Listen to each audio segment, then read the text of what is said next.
এটা একটা মায়ের আর্তনাদ, একটা মায়ের কথা। আপনারা এই ভুল করেন না যে ভুল আমি করছি। পোলাপানদের দিনই শিক্ষা দিয়েন। আমি আমার পোলারে দিনই শিক্ষা দেই নাই। আমি আমার পোলারে বড় করণের লাইগা খালি পড়ালেখাই করাইছি, দিনই শিক্ষা দেই নাই, আখলাকের শিক্ষা দেই নাই।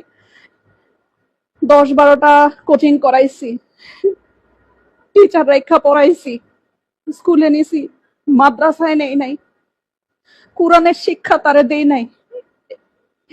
এর লিগেই আমার কপালে এই পরিণাম। আজকে বৃদ্ধাশ্রমের লিগেই আমার কপালে জুটছে। যদি আল্লাহ শিক্ষা দিতাম তাইলে তাইলে আজকে আমার এই অবস্থা হইতো না। জীবনে কোনোদিন দেখছেন কোন আলেম গো বাপ মা বৃদ্ধাশ্রমে গেছে? যায় নাই। কোন আলেমের বাপ মা বৃদ্ধাশ্রমে যায় না।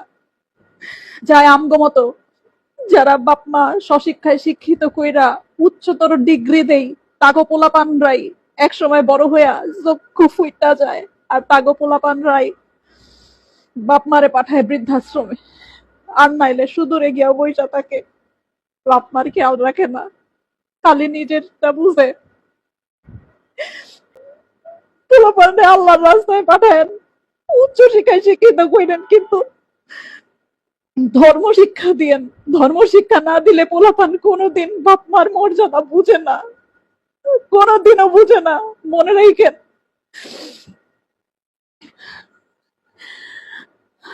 এই বুড়া বয়সে এখন বৃদ্ধাশ্রমে আই। সময় থাকতে নিজের কদর কইরেন ভাই।